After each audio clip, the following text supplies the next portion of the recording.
Bien, quedamos en el punto número 11. La prueba es el dato objetivo, evidencia que se incorpora legalmente al proceso judicial. La prueba es la justificación de la verdad del hecho. Es decir, justamente aquí lo importante es que la prueba va a ser aquel objeto que va a demostrar y va a comprobar que el hecho sucedió de cierta forma, de cierta manera. Las pruebas también cumplen la función de darle veracidad, autenticidad a un relato, a una declaración. Y asimismo también sirve para contradecir un relato o un argumento. Vamos con el punto número 12. La evidencia física puede ser recategorizada como prueba pericial, prueba científica o prueba tecnológica. Este punto es uno que no suma mucho. Aquí lo que quiere decir es que la prueba física, es decir, una vaina servida o lo que es un cabello, saliva, espermas, un fluido rojizo como sangre, pueden ser recategorizadas, es decir, que no van a tener esa categorización inicial, así como las causas que previamente, provisoriamente, son categorizadas como presunto homicidio, presunto suicidio, presunto accidente, pueden ser recategorizadas. Por ejemplo, accidente de tránsito. Los accidentes de tránsito son, al comienzo, en la gran mayoría de ocasiones, son categorizados como presunto accidente de tránsito o accidente de tránsito. Vamos a poner una situación. Yo voy manejando, atropello a una persona, le causo lesiones muy graves. Acabo de ocurrir un accidente. Esa persona a los 3 o 4 días pierde la vida por esas lesiones que yo le causé en ese accidente. Analizando la situación, analizando el caso, el hecho, se puede comprobar de que no, que hubo una imprudencia, entonces ese accidente va a pasar de ser presunto accidente a presunto homicidio. Lo mismo pasa con las pruebas. Pueden ser categorizados como un presunto indicio, como un indicio de prueba, como venimos acá hablando, una prueba pericial, o una prueba científica, o una prueba tecnológica. Por ejemplo, un teléfono puede ser categorizado, debe ser clasificado como prueba pericial, ser clasificado como prueba tecnológica, porque no interesa el material, el hardware, interesa el software, la información digital que está dentro del mismo. Vamos con el punto número 13. Estos puntos del manual es muy importante que lo tengamos en cuenta porque al momento de analizar el expediente, la clase que viene, vamos a ver justamente que todo lo que vamos a aplicar en ese expediente son los puntos que están aplicados en este manual de la Policía Científica. Como le repito, lo que yo estoy acá desarrollando es un resumen del manual. Agarré todos los puntos y lo resumí de manera bien comprimida, agarré el concepto básico y lo que se va a aplicar al momento de analizar un expediente. Vamos con el punto número 3. La prueba pericial son aquellos indicios estudiados por un proceso científico, justificando su método de estudio, ciencia aplicada y respetando el formato de un informe pericial. Vamos con lo que es un informe pericial. Algo que nosotros veremos también en este curso. Al finalizar lo que es el trabajo del expediente penal que estamos trabajando. Un informe pericial está conformado por 5 puntos, lo que es el objeto de la pericia, elementos ofrecidos, el fundamento científico,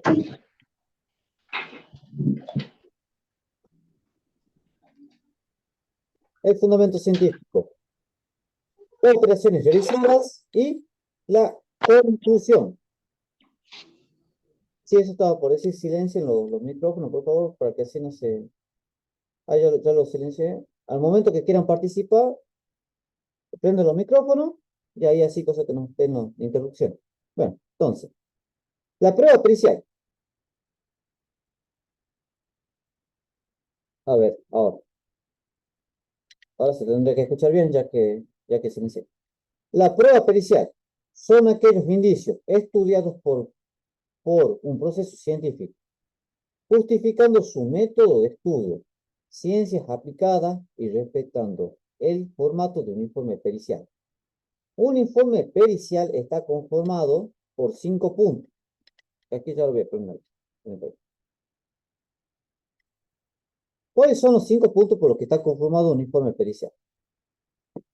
Un informe pericial está conformado por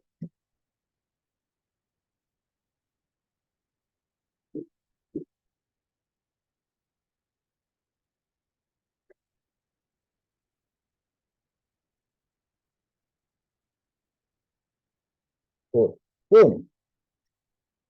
El objeto de la pericia.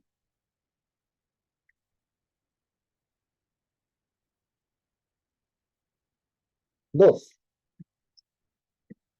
Elementos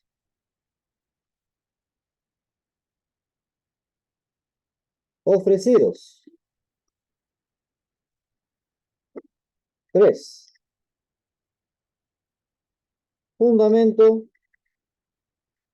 científico. 4. Operaciones realizadas. Y 5. Conclusión. De esta manera está conformado lo que es un informe pericial.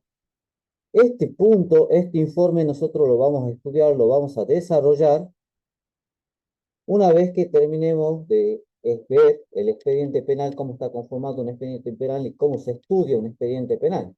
¿Qué trabajo se realiza sobre un trabajo sobre un expediente penal? Aquí solamente le voy a dar de manera muy resumida y comprimida cómo está conformado un informe pericial. Está conformado por estos 5 puntos, por el objeto de la pericia, que en sí son las preguntas que se le van a realizar al perito para que desarrolle,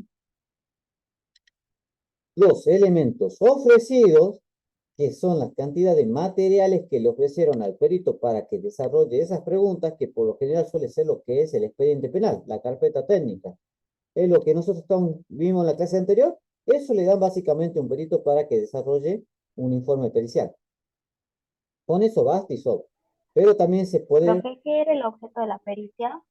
El objeto de la pericia son las preguntas que le van a hacer al perito. Por ejemplo, que el perito calcule a qué velocidad venía circulando el vehículo embistente.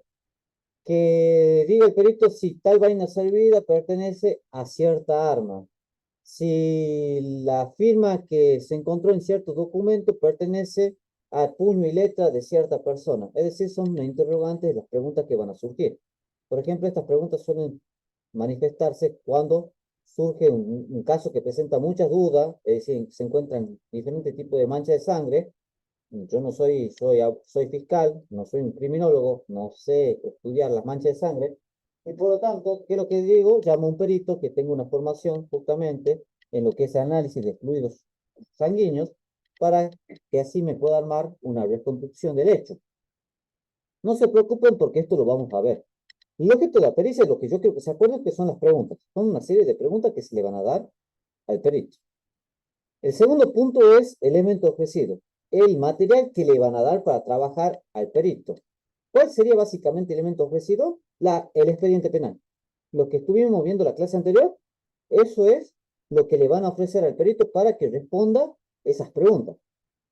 El tercer punto se centra en lo que se llama el fundamento científico.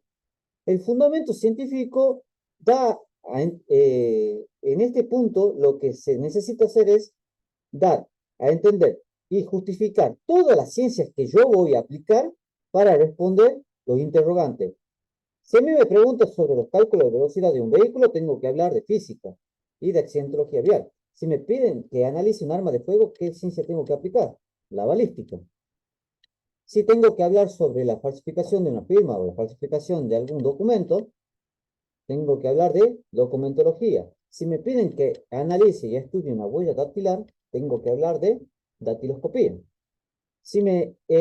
Dependiendo la ciencia, lo que yo esté estudiando, si me piden que estudie algún tipo de fluido, como algún tipo de estupefaciente, algún medicamento, saliva, esperma, sangre, ¿qué es lo que voy a tener que utilizar? Voy a tener que utilizar la medicina, la química, para estudiar justamente ese fluido o esa materia en la que desconocemos si es un estupefaciente, si es un medicamento, si es una pastilla, si es cal, si es bicarbonato, si es tafirol. triturado, si es, puede ser maicena, porque justamente cuando procesan a la gente que trabaja, que es narcotraficante, cuando sacan esos ladrillos de presuntamente que parece harina, no, realmente no sabemos si es coca eso.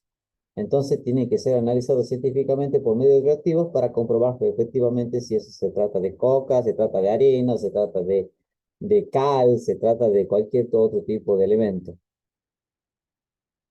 Cuarto punto, operaciones realizadas. En este punto se va a hacer una breve descripción de el indicio o espacio de la realidad estudiado. Por ejemplo, en operaciones realizadas yo tengo que describir, por ejemplo, me dan este cartucho para que lo analice. Nosotros veremos aquí que este cartucho aquí está oxidado en lo que es su vaina. ¿Qué es lo que tengo que hacer? Empezar a describir. Bueno, este es un cartucho calibre 12 con una serie de 12 perdigones en su interior. Tiene un taco, tiene lo que es la vaina servida oxidada y voy a describir justamente lo que a mí me están preguntando, me dieron a mí para desarrollar. Si hay un accidente de tránsito, tengo que describir cómo está estructurado ese accidente de tránsito al momento del accidente. La calzada estaba en buen estado, tenía baches, la iluminación natural estaba en bueno, fue una buena iluminación natural, había luz, iluminación artificial, había un buen clima, estaba lloviendo, los vehículos estaban en condiciones, es decir, tengo que dar un detalle de cómo estaba estructurado, en qué condiciones estaban todos esos elementos con los que yo voy a trabajar y yo voy a responder esas preguntas. Y en el quinto punto trata en el desarrollo justamente de todas las preguntas que yo voy a responder. En el quinto punto, el que se llama conclusiones, aquí recién voy a responder todas esas preguntas que me dieron. Si la vaina servida tuvo una participación en ese hecho, si la vaina servida corresponde a cierta arma, si la persona ha realizado un disparo, qué quiere decir si se encuentra en la mano de una persona plomo, baro y antimonio. Es decir, todas aquellas preguntas con las que a mí me citaron para que respondan estos interrogantes. No se preocupen con esto porque esto lo vamos a ver bien una vez que terminemos de ver lo que es el expediente penal. Primeramente necesitamos ver lo que es la conformación, cómo está estructurado un expediente penal para que así podamos entrar en lleno a lo que es el informe pericial. Bien. Volviendo al manual de procedimientos de la policía científica, vamos a ir al punto número 14. La prueba científica son aquellos indicios estudiados por ciencias exactas como la química, la física, la toxicología, la genética, las cuales dejan un margen de error muy pequeño. A ver, ¿quién recuerda cuánto era el grado de certeza que daba un análisis de ADN? ¿Cuánta certeza da un análisis de ADN?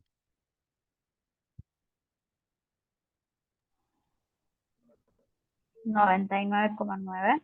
Ajá, casi un 100, ¿verdad? Casi 100, casi. Pero nunca va a haber un 100. Un 99,9, exactamente, 99,40, 99,60, la cosa es que da un 99 como en moneda. Es un alto grado de certeza. Nunca le van a dar de 100 porque justamente siempre va a haber un pequeño margen de error. Ninguna prueba va a dar un 100%. ¿Por qué? Vamos a poner como ejemplo lo que es el análisis de ADN. Hasta el momento, ¿qué es lo que dice el análisis de ADN? Dos personas, no se encontraron hasta el momento dos personas que compartan el mismo código genético. Hasta el momento, hasta el día de hoy. Puede que en algún momento de la humanidad dos personas compartan el mismo código genético o antecesores nuestros, personas que vivieron antes de nosotros, compartan nuestro ADN y puede que sí como puede que no.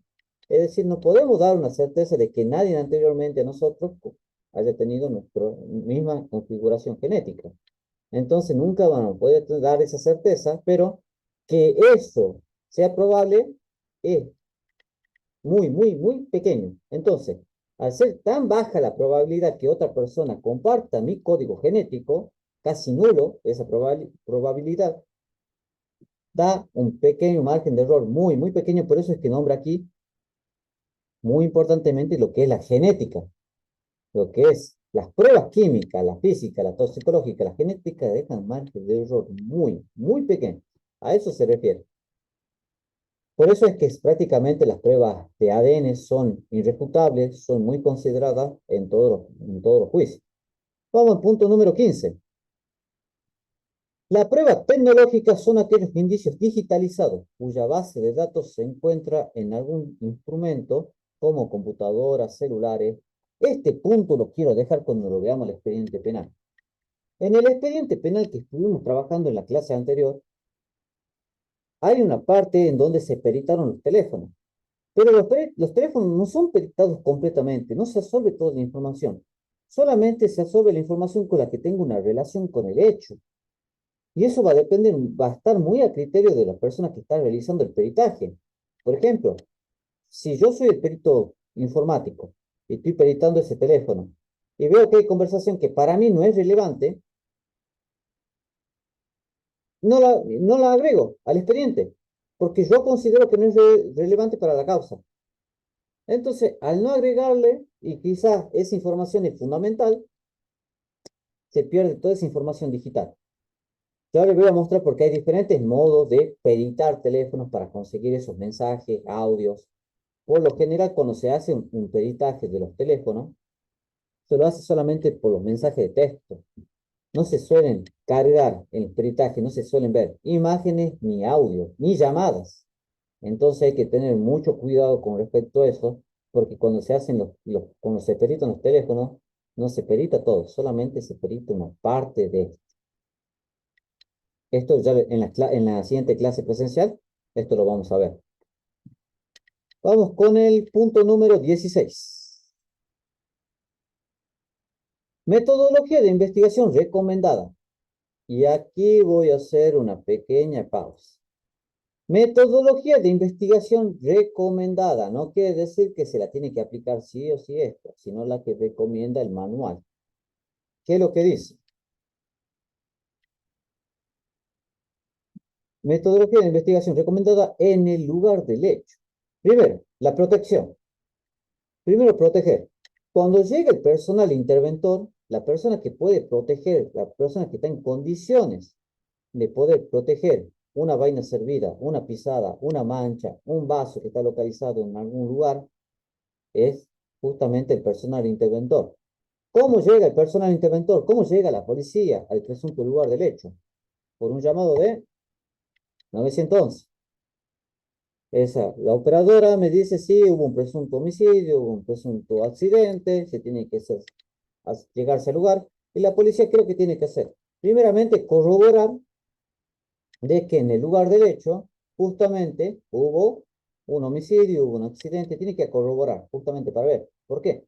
Porque la llamada puede ser falsa, puede estar diciendo la verdad, como puede estar mintiendo. Entonces yo tengo que justamente ir a corroborar a ver si realmente a mí lo que por esa llamada es cierto o es falso. Una vez que llego al lugar, me voy a dar con un escenario en donde van a quedar indicios y cuando lleguen los familiares, cuando llegue algún conocido, se puede producir una contaminación.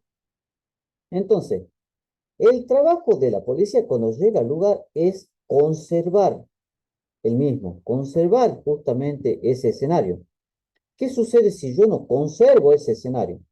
Bueno, se va a producir una contaminación al momento de ser documentado, bueno, al momento de ser documentado por la policía científica, eso ya va a estar contaminado, va a estar alterado, no va a poder ser clasificado, de ser clasificado como indicio, va a ser clasificado como indicio.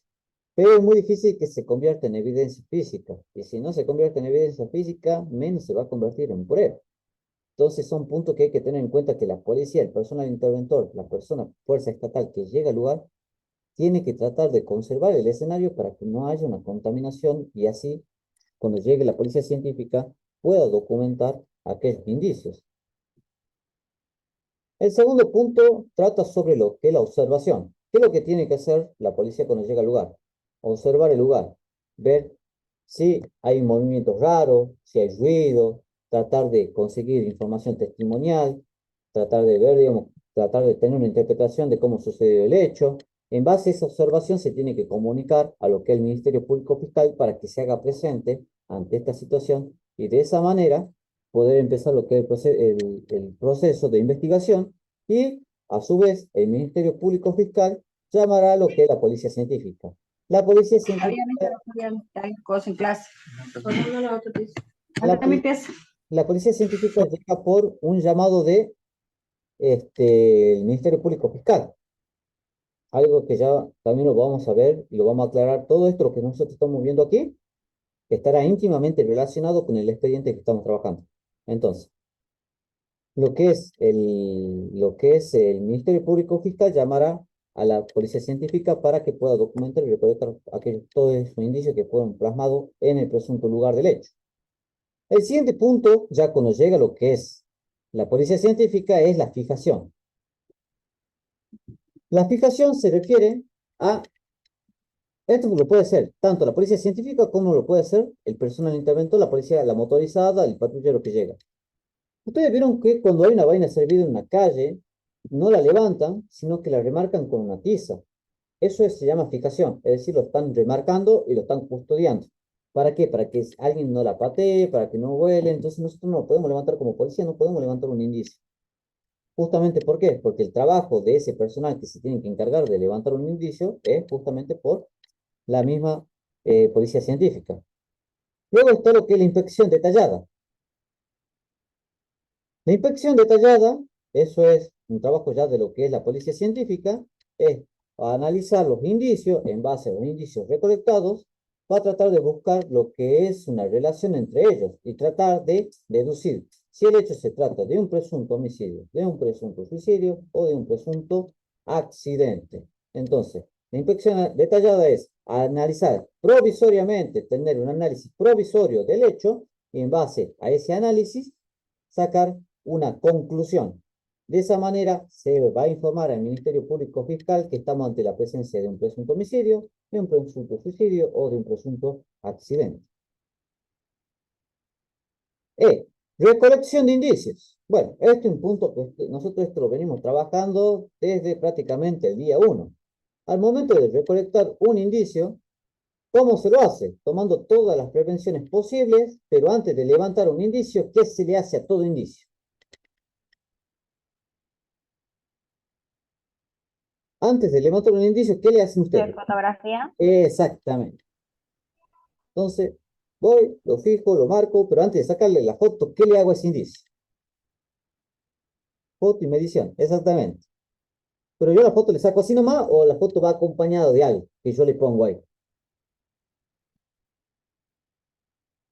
La enumeración es testigo numérico, eso, lo enumero, índice número 1, índice número 2, índice número 3, lo enumero y lo acompaño, si es muy chiquitito, con un testigo métrico, que puede ser la ruleta, una regla. Entonces ya, tengo el índice. Le pongo el testigo numérico, testigo métrico, le saco una foto y ahí yo puedo recién recolectar. Ahí lo puedo recolectar. Estoy cumpliendo todo el protocolo de recolección de indicios. Y el punto número F hace referencia a lo que es el traslado. ¿Cómo va a ser el traslado? ¿Cómo tengo que transportar ese indicio?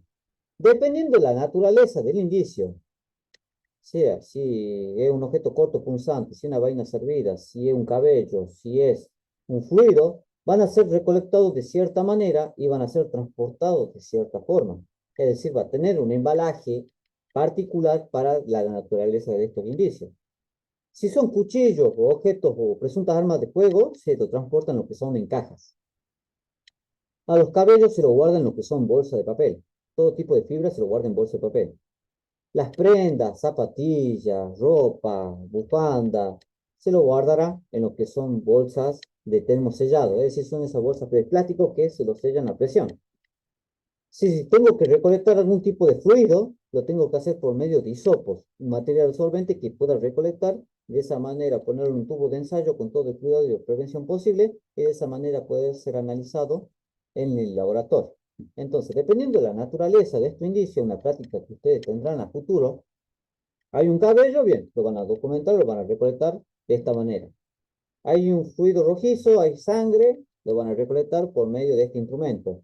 Hay una presunta arma de fuego, el arma homicida o un martillo, bueno, lo van a transportar de esta manera y lo van a documentar de esta forma.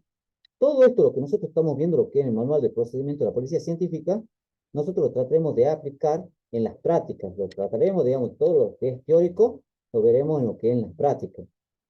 Entonces, es fundamental que ustedes estén presentes en las clases las presenciales y las teóricas y las virtuales, para que ese momento de las prácticas ustedes tengan los procedimientos que se tienen que seguir al momento de recolectar y realizar una investigación. Bueno, voy a dejar hasta aquí lo que es el contenido de la clase de hoy, hasta el punto número 16 del manual de la Policía Científica. La clase que viene seguramente ya será presencial, espero que no se presente ningún tipo de paro ni nada, y seguiremos con lo que es el expediente con el que estamos trabajando. Nosotros en el expediente que estuvimos viendo la clase anterior, quedamos en lo que es la carpeta técnica. Ya luego veremos lo que es, cómo son las audiencias, cómo el trabajo del fiscal, cómo la redacción del fiscal, eso es lo que veremos nosotros en la siguiente clase.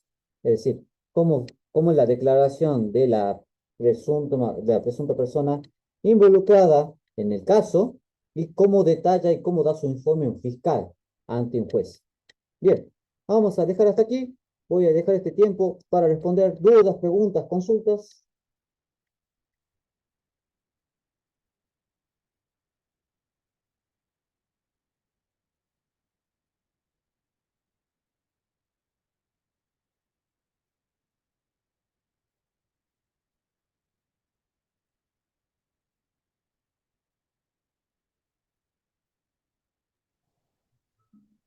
Profe, yo por lo menos no tengo ninguna duda.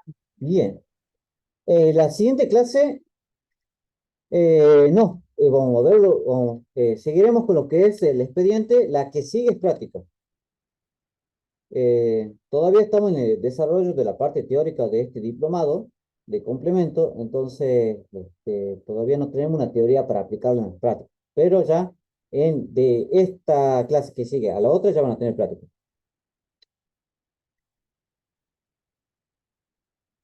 La clase pasada fue presencial y el material con el que estamos trabajando yo no le puedo pasar. Es un expediente que es un caso de un homicidio que lo estoy trabajando y no le puedo pasar el material.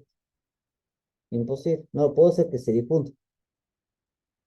Tienen que ir a las clases presenciales porque no puedo pasarle el material. Es un material que me voy a comprometer seriamente. Me pueden llegar a quitar la matrícula si este material, esta información se difunde de manera indebida. Así que no me puedo arriesgar a pasar este material que estamos trabajando. Por eso vayan a las clases presenciales porque van a ver material en donde solamente lo voy a poder dar de manera presencial y no de ninguna otra. ¿Alguna duda? ¿Alguna pregunta?